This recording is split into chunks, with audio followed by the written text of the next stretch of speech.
Why do some lease purchase drivers fail?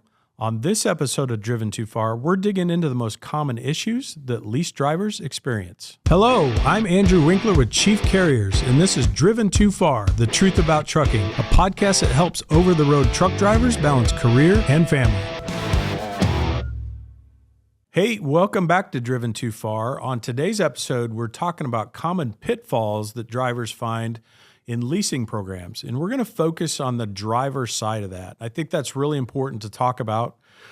So many times when a driver doesn't find success in a lease program, it's easy to point the finger, blame the carrier, whatever it is. But I want to share some experiences with you just because I've been doing this so long of what I've seen over the years and how drivers get themselves in trouble and maybe what you could do to kind of prevent that going forward if you're thinking about getting into a lease program.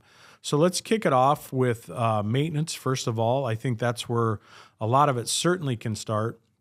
Now, depending on your particular lease program or the one you get into, you need to have a true understanding of what that carrier is actually doing.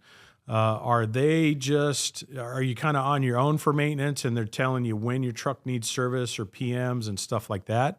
Or are they actually providing you more of a full service lease where your maintenance is almost prepaid? So maybe your maintenance, when you think about lubes, oil changes, things like that, the routine stuff that needs to be done, some carriers will actually put that into your weekly or monthly payment. So that way you've always got the money, you're never skipping out. I think that's something we're seriously considering too. Maybe we're offering that as an additional program to what we're currently doing, because I've seen some of that in our own fleet where drivers get in a little bit of trouble. They get behind on maintenance. Maybe they don't have enough money to do the maintenance, so they skip out. Or when the little things, need to be fixed and we need to go in and get those taken care of, it's like, man, I don't have time to go into the shop. It's going to cause me downtime, and they're going to find something else, and that $300 bill turns into a $1,300 bill. So it's very easy to talk yourself into kind of skipping some of those things. But I can just tell you, when those things happen, it snowballs on you. It's not going to get better, faster or anything like that. So skipping out on the maintenance is something you absolutely can't do. If you find yourself in a position, hopefully you know where you're at on your maintenance on the vehicle and then kind of from a cost structure, and you feel like you're falling behind a little bit, maybe you can't really afford it, the truck needs something, go talk to your maintenance director, go talk to your maybe your driver manager or the controller, the CFO or something, whoever's in charge of kind of helping you with those things, and see if you can work something out. Because the one thing you don't want to do is you don't want to skip the maintenance. Even if you're a little bit short on funds, maybe they can help you work something out, payment plan. Maybe you can up what you're taking out of your weekly settlement for your maintenance funds, your maintenance escrow type thing. But don't get behind on that. First time you feel like you're getting behind, go have a conversation with your carrier and get somebody to help you. So that's what I see on the maintenance side. Drivers simply just don't put enough away, or they get behind on it and just snowballs on them, and it almost never ends up good. So there you go on the maintenance piece. The next one is kind of financial blind spots, if you will, and it really comes down to making sure you're running your business by the numbers. And this is a hard conversation because no matter if you educate the driver up front, you try to help them get the right resources lined up, and that could be somebody to help you take care of your books and your financial numbers. So you're getting a monthly P&L, so you know where those numbers are at. This is where most drivers kind of really struggle. They don't have the education, they don't have the background, maybe they don't have the coaching or the training they need to really understand, what do those numbers mean? Okay, somebody's given me a monthly P&L, but I don't know what's good and I don't know what's bad. So how do I look at that and interpret it? So that can certainly be a place where drivers fail, is when they don't understand it, they just tend to neglect it or not even look at it. It's like, it is what it is. I'll just keep running the truck and hopefully things will work out. But that's probably not the best way to run a business, is just hoping things work out. So the numbers are critical. One of the things I think I'm going to start doing as I as I've talked about our lease program in the past and how it's constantly evolving and we're trying to get better, is some kind of coaching process. I do understand the numbers because I've been in the business for so long. So how can I help you? And if you're with a carrier, there's somebody in that organization that does understand what those numbers mean. And they've probably even got some benchmarks along the way of what's good, what's not so good. So go find that help. If you don't understand the numbers, there's no shame in that. None of us would until we've had experience with it, been trained, somebody's taken the time to educate us on that. So go get yourself that education. Don't think you're taking care of the business just because you hired an accountant or just because somebody's keeping your books. And the one thing I would caution with on that, when we sign a new lease operator on, we have a discussion about that. What's your plan for the finance side of it? Who's going to keep track of your expenses and your revenue and things like that and help you? We have some recommendations. We have some partners we work with in the industry that's all they do is truck drivers and independent contractors. So they're really good at it. But somebody's always got a sister-in-law or my wife keeps the books at home for the daycare. She's going to keep books for the trucking company that we're starting type thing. And I would caution you against that.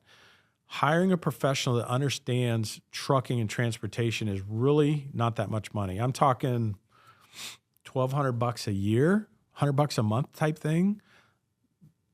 That's not much money for a guarantee of somebody that's an expertise that's going to give you the guidance you need. So I think that is a worthwhile investment. You absolutely need to consider that.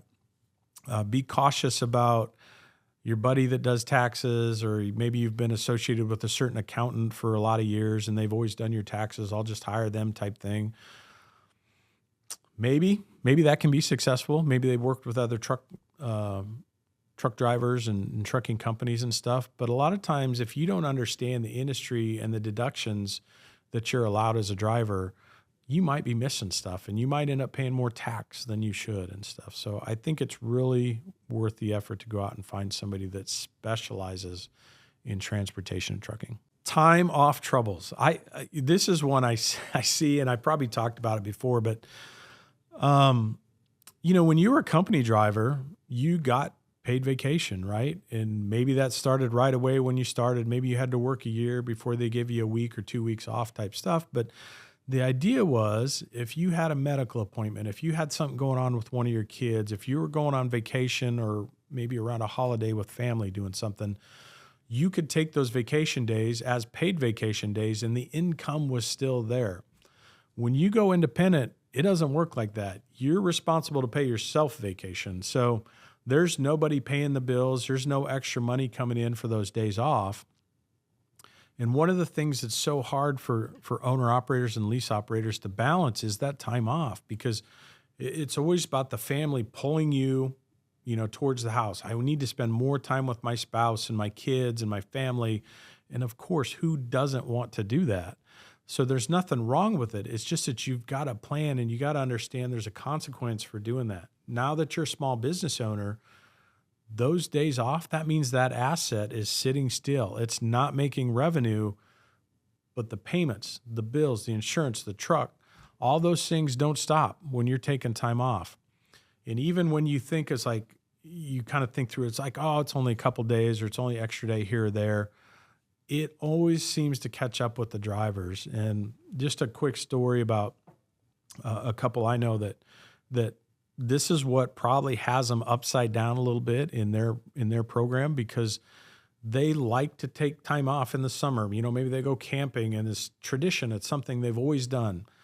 The truck leasing part is new to them, but they want to keep up the traditions they've always had with family. And then there's holidays and stuff that pop up. And, when you get to Christmas time, that's always a struggle too, because you think about that week between Christmas and New Year's, transportation really slows down quite a bit. So you have to ask yourself, am I better off out there trying to make a little bit of revenue in that week between the two holidays? Or am I just better, I'm already home, it's wintertime, I'll just take that week off. And while that may sound like a good idea, ask yourself that in about 2 weeks when the bills start coming in from that time off and there's no revenue. You're not getting any pay coming into the bank account and you still got those expenses are due and stuff. So Time off's a big one. The best thing you could do is actually set some money aside every week into a vacation fund or a time off fund.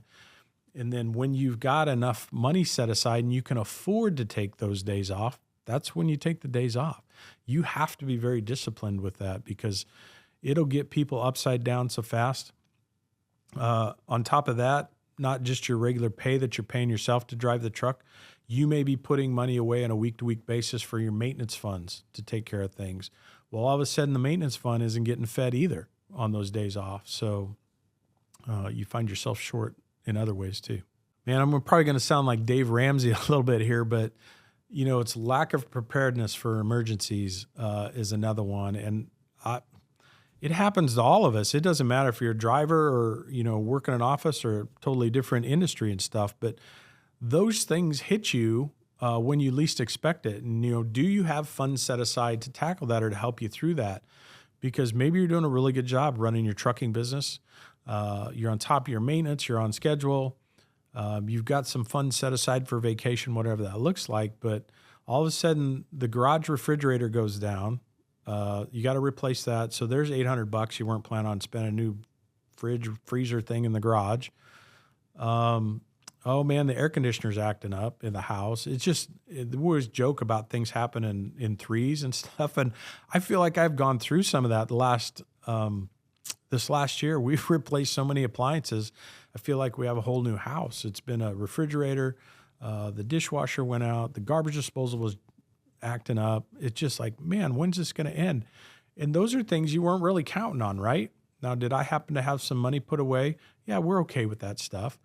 But had I not had that money set aside, all of a sudden it's like, what are you going to do? Do you go without those things? Do you go out and buy a new one? Do you bring somebody in to repair it and stuff? But nevertheless, the point is, put some money aside. Get ready for those emergencies because they're going to happen. I hate to say it. It's just those unexpected things in life that happen to all of us. And if you're not thinking ahead, saving up for some of those things, it's really going to sting. And then you pay that money out for those new appliances or whatever it is you've got to do. That puts you behind in the rest of the business because you took money from somewhere else. You robbed Peter to pay Paul, and now you're fighting to, get back on top of those things. And it's really stressful stuff. It's much easier to put a few bucks aside every week. This is one of my favorite things to actually talk about, and it's talking about your truck selection. So if you're going into a lease program, maybe you're already working for this particular carrier. Do they run one make of truck? Do they have multiple makes or models of trucks? Do you have some choices you can make?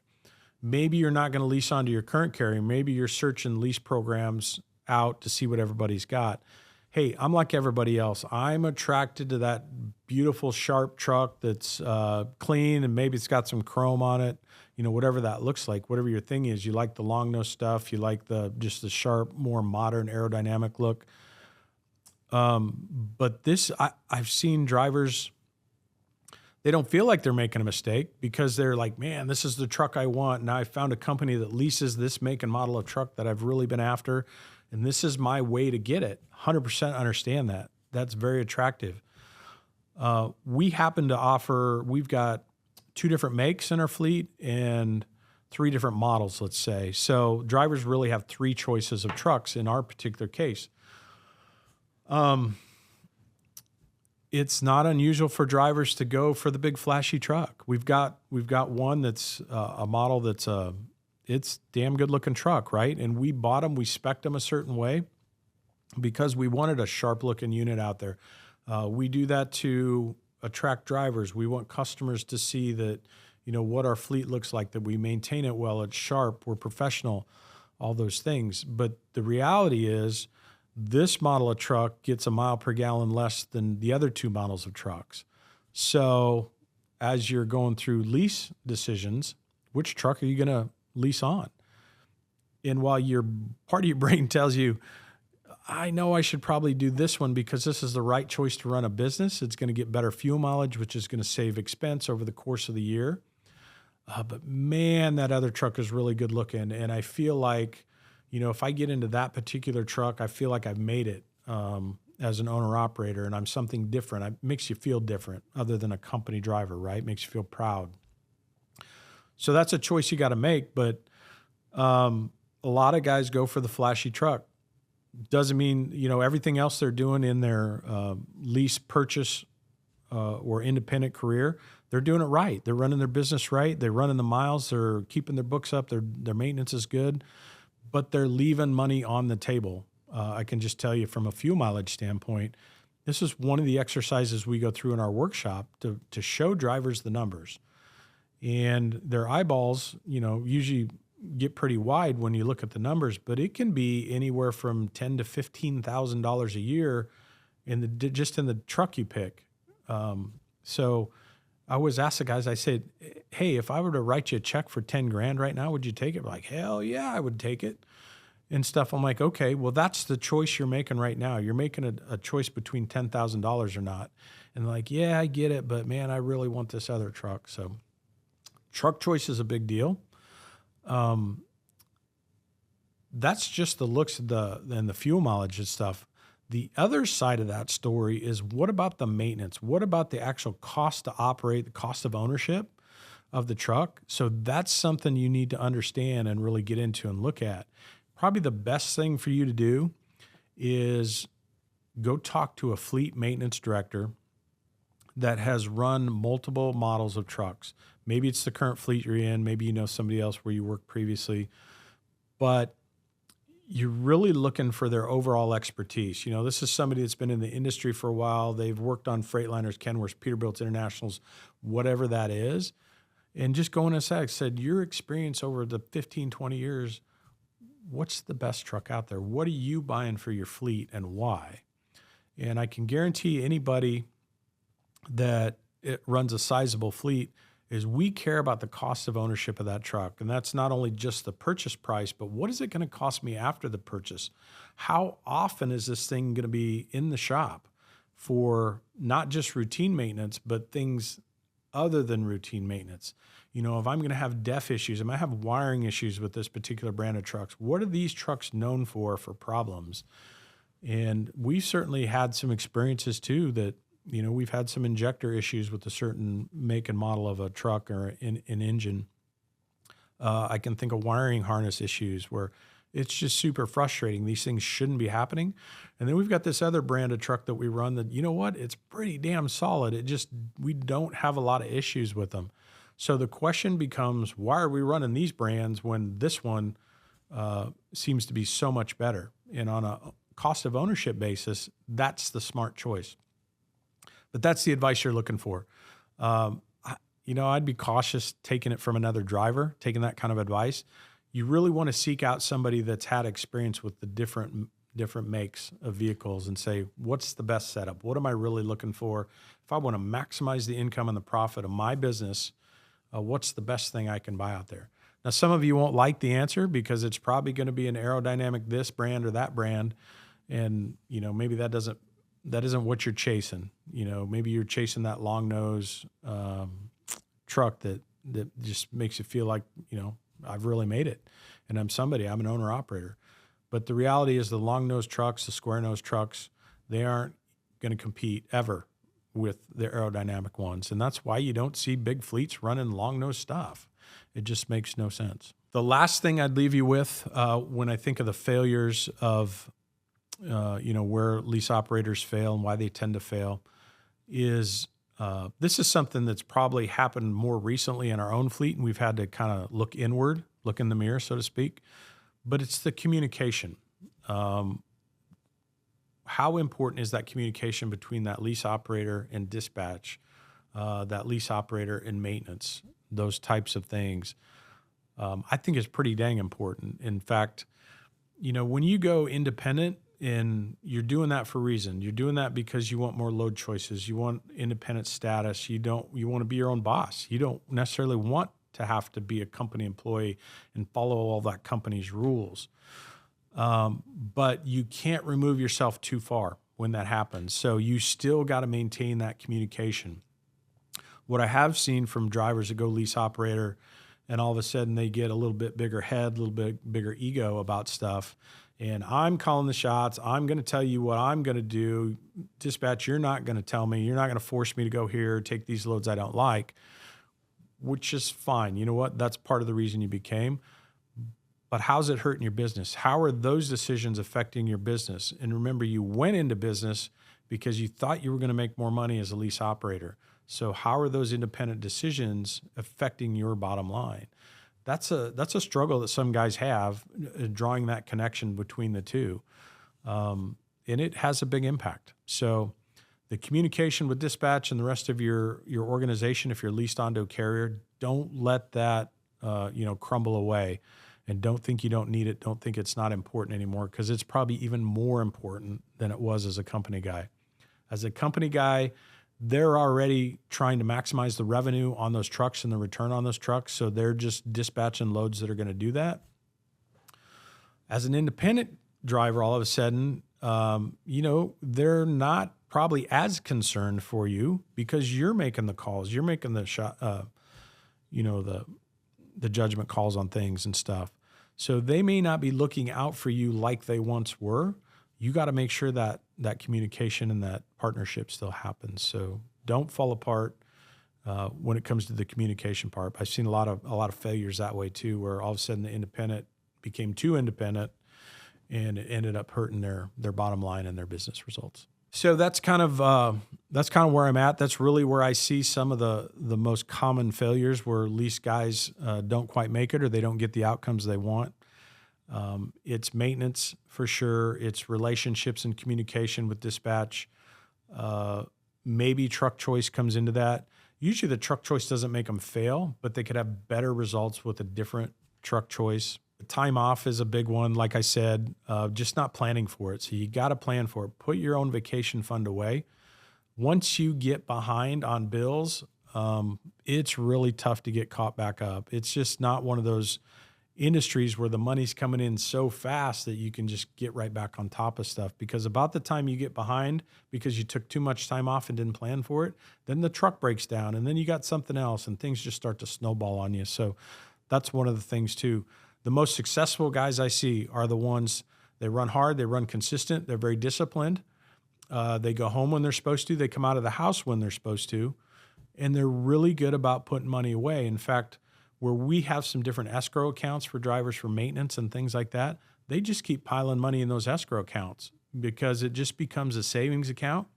They never see it, right? It never hits their bank account. The spouse doesn't see it either. And they're just adding money up. And before you know it, they got 10 grand, 15 grand set aside. And that's the emergency funds. That's the maintenance funds they need for doing that. So that's the most successful drivers I see out there. Thanks for joining us on this episode of Driven Too Far. Check out the link in the show notes if you're interested in learning more about Chief leasing programs.